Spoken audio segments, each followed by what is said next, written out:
स्वागतम सुस्वागतम. Jnana Yoga is not merely understanding. It has to become part of our life. Understanding is at the buddhi level. But we have to go beyond the buddhi level. Therefore, the methodology first is Shavana, then we have Manana. There the understanding all comes up. Then we have Nididhyasana, that is the experimentation, the tapas, experiencing, realizing the truth. And at the end of this Nididhyasana we have the Jnana.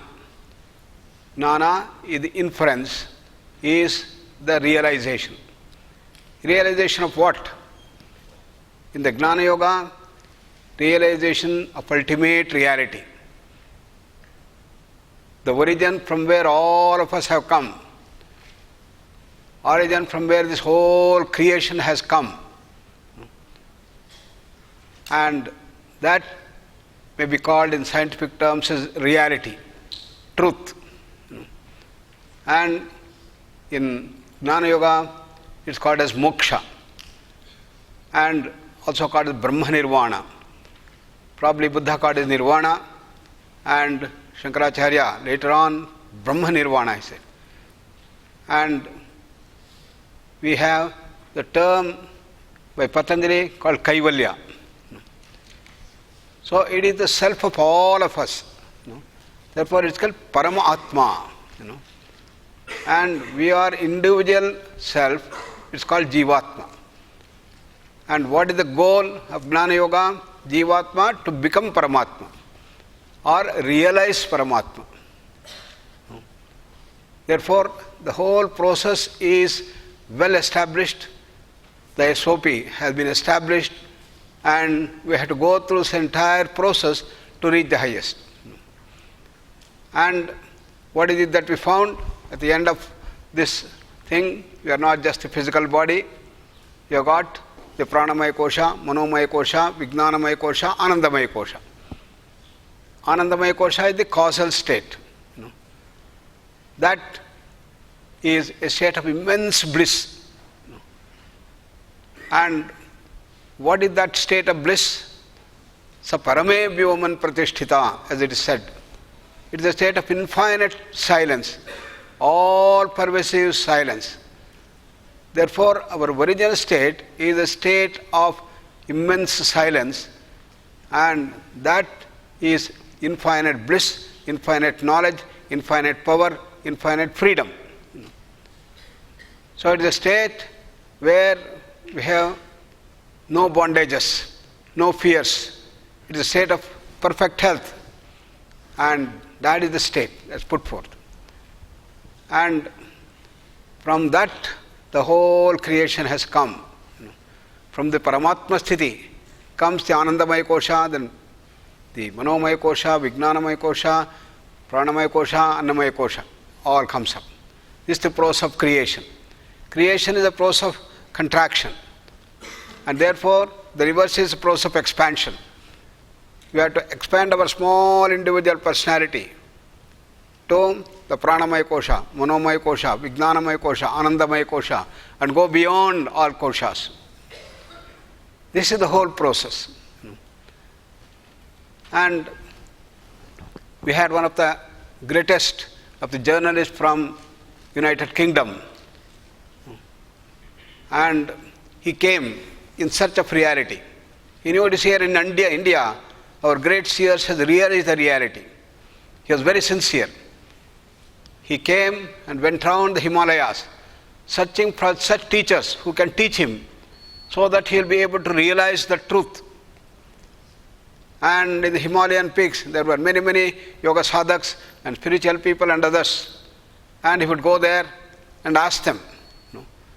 And his questions were so brilliant, so fundamental, so deep, nobody could answer him. So he got a little disappointed. In his first trip, he went back and wrote a book, nice books, how he searched various parts in Himalaya, secret search in Himalayas. And then after the book became very popular, again he came back. Probably there are some people whom I have not met. I will meet them and get the answers. Then again when you are searching, somebody sold. You don't search here. You go to that place in south, place called Tiruvannamalai. There is one great personality, Sri Ramana Maharshi, and he will answer all your questions. He was very sincere. He came all the way from the Himalayas down to Tiruvannamalai in Tamil Nadu and wanted to meet him. So he sought appointment with the manager there of the ashram. And he said, no need for appointment.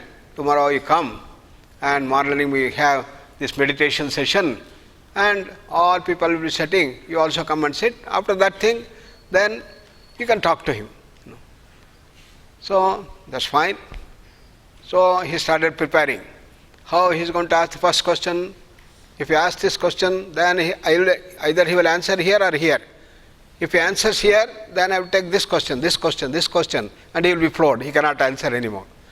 If he answers this way, I will ask this question, and he will be floored. Let me see how he is going to answer. Everything he prepared, like a chessmate, and with all the preparation, Then in the morning when he got up early, then again he remembered, note down some points, small chit, so that he will not forget, and everything was well prepared. Then he went at 7 o'clock, and in the beautiful, serene place in the ashram, 150 people were sitting. He was also sitting there, and Ramana Maharshi was sitting in the stage, and he was meditating. And he started thinking, okay, now what is the first question, this question, everything he went on, remembering, And 10 minutes over, half an hour over, 45 minutes over, and then he was very clear that he is very clear what he is going to ask, everything he remembered. Then 1 hour and 15 minutes over, and he started feeling something very different. 1.5 hours. He started feeling that his mind has started becoming calm. 2 hours, he was sitting there, his mind has become very calm and silent and very serene. And 2.5 hours, he was completely full of that blissful awareness, silence. And he was able to realize, So, at the end, all people left, and then Ramana Maharshi called, please come. He goes there, what is the question? He said, I have no questions. What happened? All questions dissolved. This is called the jnana. So it's not that you are going to get the answer to the question. You understand that it is the process of going beyond the intellect, going to a phase where you can no more have questions. And that is the state of silence. And in a sense, we all have that experience when we have deep sleep, called sushupti, dreamless sleep. In the dreamless sleep, can you have questions? No. So similarly, in the deeper states of that silence, called as the samadhi, then you can have questions. Therefore, the Upanishad says, in that state of jnana-sthiti, vidyate hrude granti, chidyante sarva samshayaha, kshiyante chasya karmani, tasmin drushte paravare, said, all your bondages are gone, all your knots, obsessions, phobias, everything in the deeper levels of these things are all blasted out, and all your doubts and questions will be completely vanished, and you have reached that state. That is the state called as the self-realization, called as the jnana-sthiti. Then, having get a glimpse of that, what next? You have to stabilize that. And the stabilization is the one that takes much more time. You may get a glimpse of that very easily. And when you start meditating, soon you can get that. Just like Paul Brunton got that. Ramana Maharshi also got that glimpse in no time when he was very, very young. And probably you have heard his lives. What happened? He was very, very young, only about 9 years old.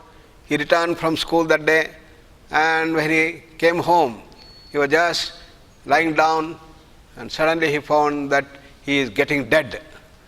his legs completely got paralyzed. He could not move the leg.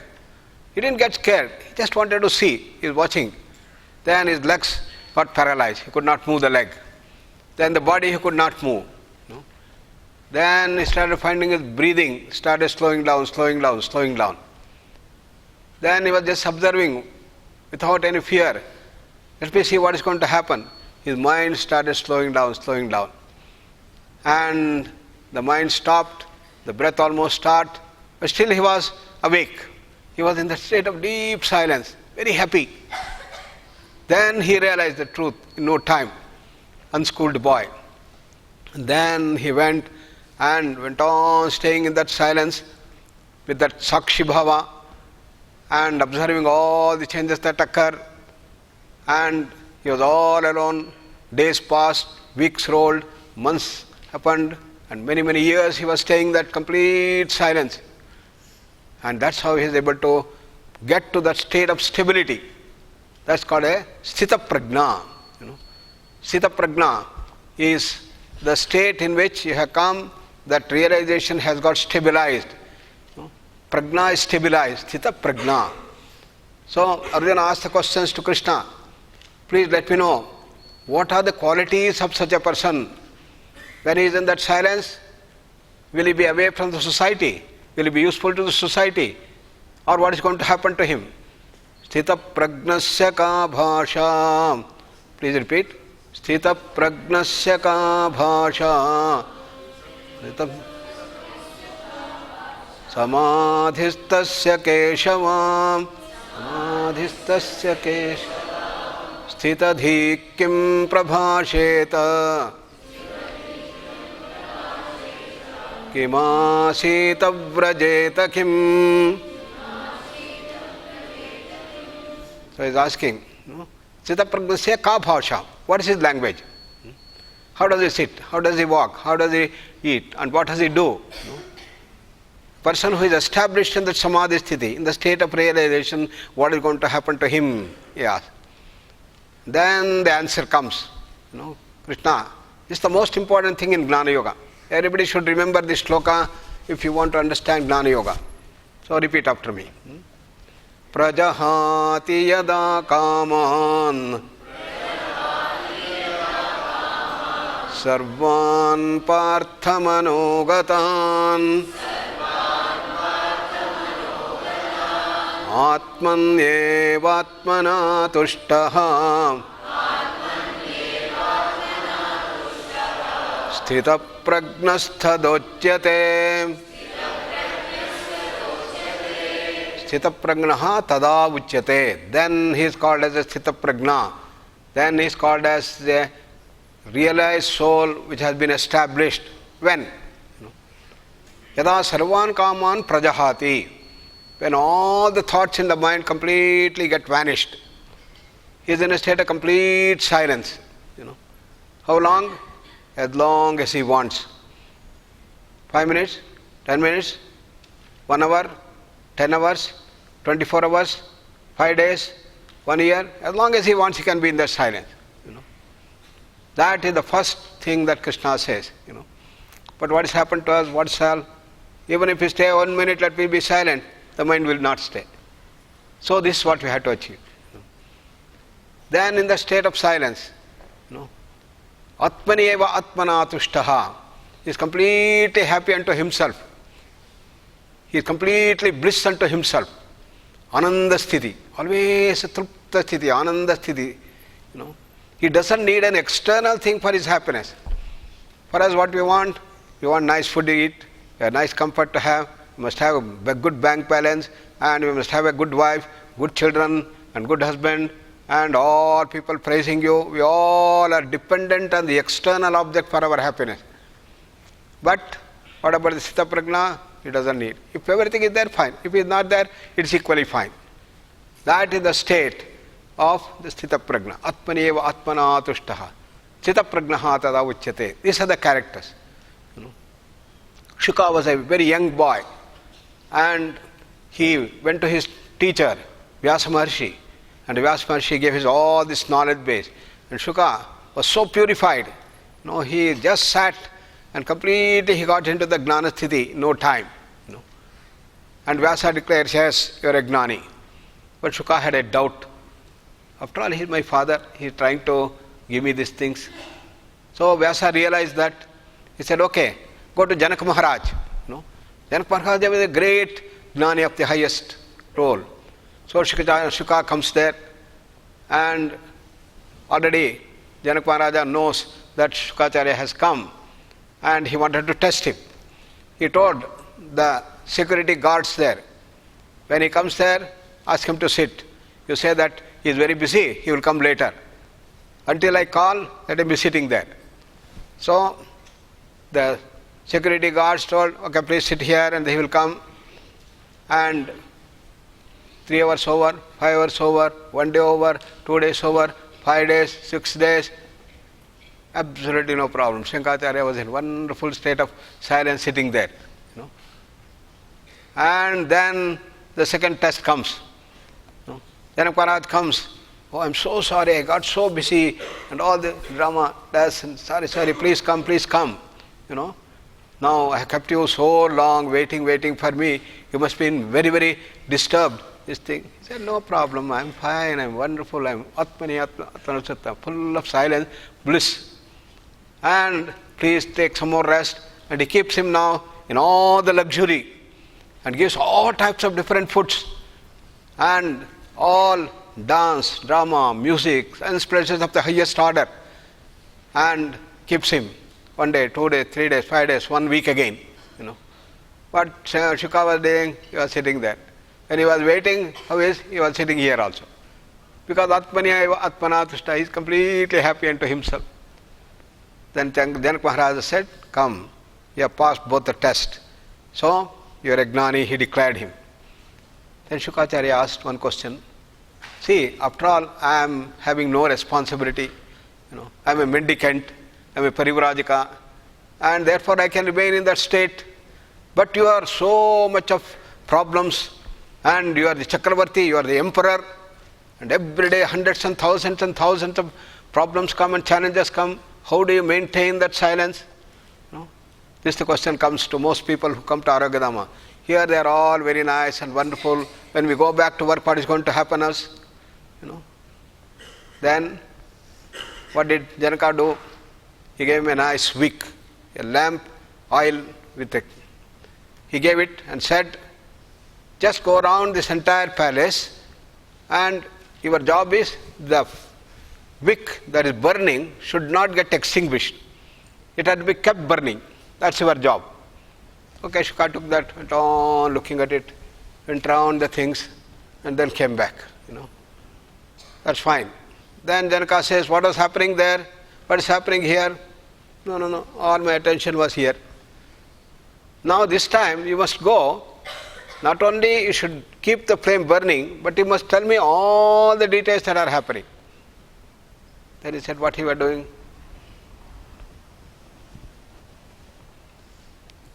One side of the mind was continuously allowing the wick to be burning. Another mind was looking at it. Then Janaka said, this is what I do. Inner layer of the mind is always in the Gnana Sthiti. And the awareness of the silence and the bliss is continuously in a state of burning. And outside, I do all the activities. That is the dimension. That is working in Gnana Sthiti. That is the dimension of the Sthita Prajna. He is always in that internal silence, inner joy, inner bliss, inner Thupta Sthiti, Ananda Sthiti. And outside, you are all full of this activity, whatever activity you are doing. If activity is there, fine. If no activity, you are equally fine. This is the dimension that is stayed in the Sthita Prajna. And that state, is a state of immense knowledge. Perfect knowledge comes up. It is storehouse of all knowledge. There is no knowledge that is not enshrined in that. And where is the proof? Again, Ramana's example will take. There is a very great Sanskrit professor. He was the topmost professor in the university, and he had a lot of experience. Everybody used to marvel at his knowledge and everything. Ganapati Mahamuni is called. He comes and sits at the feet of Ramana Maharshi, who is an unschooled boy. And he asks, Ramanaji, there is one shloka which I have not been able to understand in S-VYASA Upanishad. It is said, Avidyaya mrutyun tirtva vidyaya amrutamashnute. It is said there. So can you please explain? Who is asking? Greatest of the Samskrit scholar of the highest renown. To whom he is asking? An unschooled Ramana. He had not gone to he doesn't know Sanskrit, he doesn't know anything. And Ramana beautifully explains the meaning of these things. And therefore that knowledge is enshrined. Pragnanam vai Brahma, it is called. When you go into that state, all knowledge is available to you. There is no knowledge that is not known. Therefore our ancient seers and masters got all the knowledge. I used to many times wonder how they used to know every detail about anatomy, physiology, pathology, pathophysiology, and how they knew all types of ailments and diseases, which are all enshrined in the 18 great Shastras of our Ayurveda. How they have been able to put, how our ancient masters were able to get all knowledge related to the entire cosmos, what is happening around the world, how there are several layers, everything, how they were able to do that. They did not have scientific equipment like this. With all the scientific grandeur and technology we have not been able to fathom what is happening. We have challenges after challenges. The technique is the whole dimension Patali explains, and the Gnana Sthiti. You have to go to that Vijnanamaya Kosha and go into that silence, deeper and deeper silence, and you will get. And Patanjali made a wonderful scheme, system as to how you have to go there. He said, by the Ashtanga Yoga, you go into the state of Samadhi. And from the Samadhi, you have to go to the next step. Trayam Ekatra Sanyamaha. It's called Sanyama. Sanyama means Dharana, Dhyana, Samadhi put together in a very specialized, integrative way. And that integration of the three special dimensions of Antaranga Yoga take you to the level called as Sanyama. And through that Sanyama, you go to the higher and higher levels of consciousness. And read that Vijnanamaya Kosha. Then you can get all the knowledge that you want. Any knowledge you want, you will be able to get that. And this is how people were able to bring out all our Shastras. Unfortunately, that entire system of education is gone from our midst. We have become essentially intellectual understanding and education. Therefore, yoga and the Gnana Yoga essentially emphasizes on the dimension of experience, going deeper and deeper in experience. That's what we have to do. So let us contemplate on these thoughts, meditate for a while, sit straight with the eyes closed, relax all parts of the body, beautiful smile on the face,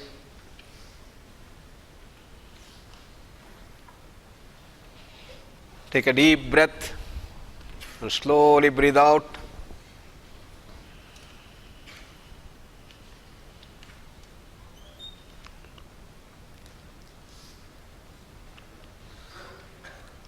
Let us look at the thoughts.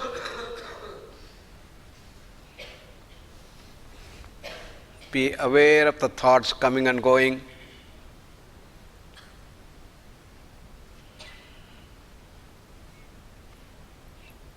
Observe how everything is governed by Srishti, Sthiti and Laya. Creation, sustenance and destruction. Similarly, thoughts will come, get created, they stay for a very short time and vanishes. Then another thought comes, gets created and vanish. Carefully observe the gap between the two thoughts. What's happening there? Silence. So when you observe, thought, silence, thought, silence.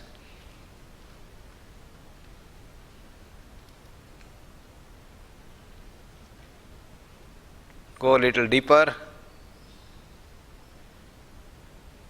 You're able to see the silence continuously in which the thoughts are coming and going. A bed of silence.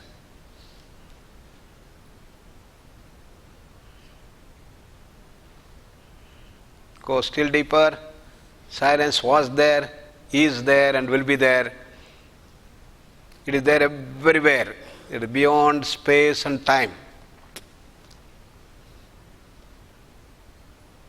In that vast field of silence, the thoughts come and go, come and go. Just like clouds come and go in the vast physical space, the thoughts come and go in the Chittakasha.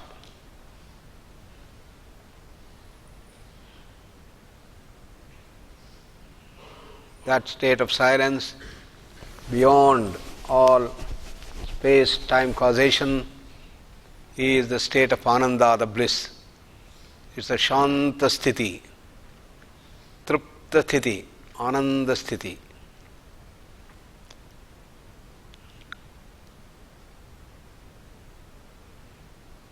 That is anchor our source with that wonderful blissful awareness throughout the day in the inner layers of the mind. And we can do all activities during the day. That is working in the Gnana Sthiti, as it is said. And spread the fragrance of that love and bliss to everyone by acts of service, by giving and giving and giving. Something we should give, at least one thing. Money, food, cloth, anything that you want. If nothing is there, a flower, a leaf, cup of water, giving. At the process of growth in the Gnana Yoga, that is all move towards that manifestation of the divinity within us. That's the process of growth in yoga. Come to Namaskara Mudra.